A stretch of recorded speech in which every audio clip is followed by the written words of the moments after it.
O que não se pode fazer é tentar minimizar a qualificação do ministro Flávio Dino, porque no século XIX não existia na Constituição brasileira o estabelecimento legal do que seria ali entendido como notório saber jurídico. E hoje a gente consegue entender o porquê que a Constituição tem presente no que diz respeito à indicação para ministros do STF a palavra notório saber jurídico, porque lá no século XIX, o Bolsonaro do século XIX, que seria o Floriano Peixoto, indicou um médico para ser ministro do STF, o Barata Ribeiro. Ele chegou inclusive a despachar por aproximadamente 10 meses, já que diferente do que acontece hoje, quando o nome é indicado, ele vai para a sabatina e o ministro toma posse, antes não era assim. Antes ele primeiro ocupava o cargo e depois o Senado ia lá e marcava a sabatina, para que não ficasse sem ministro na corte, ele começava a despachar, depois o nome dele seria ou não reprovado, dependendo da aprovação ou não dele na sabatina. No caso do Barata Ribeiro, ele não tinha nenhuma experiência no campo jurídico, mas existia uma brecha na Constituição naquela época que permitia que ele fosse indicado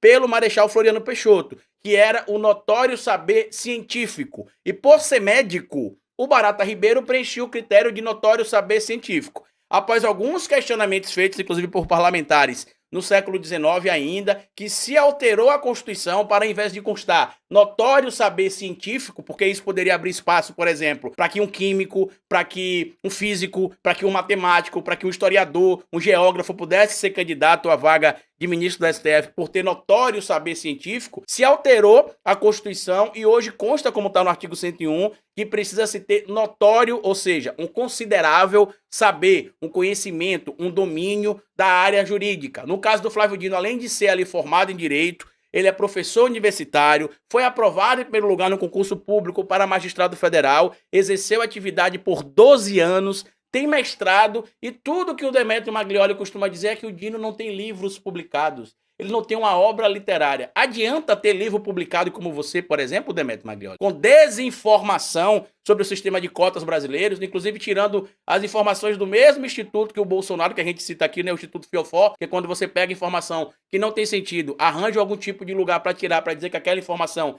tem sentido e depois distorce essa informação, inclusive, para que ela fique de acordo com o seu interesse. Para mim tá clara a preocupação desses grupos aí da grande mídia em relação à indicação do Flávio Dino, porque ele é um nome técnico, um nome preparado e que vai ter sim muita influência política dentro do próprio STF. Isso é um fato importante de se trazer. Sem falar que, com o que tem acontecido em relação às denúncias contra o Bolsonaro, as denúncias contra corruptos ligados ao bolsonarismo e que estão hoje na mão da Suprema Corte Brasileira, dependendo às vezes só de uma movimentação aqui, outra movimentação ali do colegiado, para se aprovar pedido de prisão, para se aprovar pedidos de cassação, a gente começa a perceber o porquê desse medo todo em relação ao Flávio Dino. Por isso que parte da mídia profissional, como o Estadão, tentou macular de alguma maneira a imagem do Flávio Dino para que ele não fosse indicado. Ele será sabatinado no dia 13 de dezembro na CCJ. O Davi Alcolumbre, que preside a CCJ, já comunicou isso publicamente, como vocês podem ver, inclusive aí nas redes sociais dele. Existe a possibilidade do próprio Paulo Gonet Branco também ser sabatinado no mesmo dia,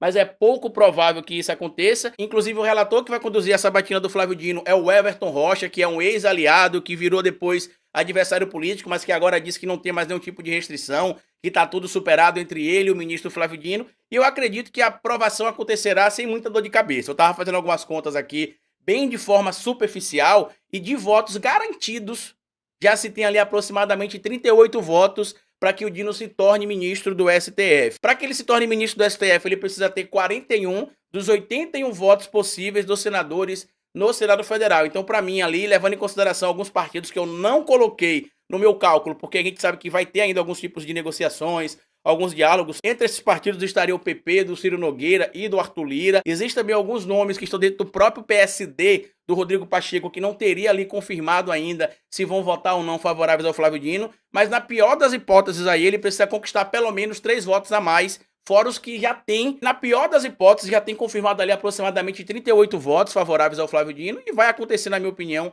a aprovação dele.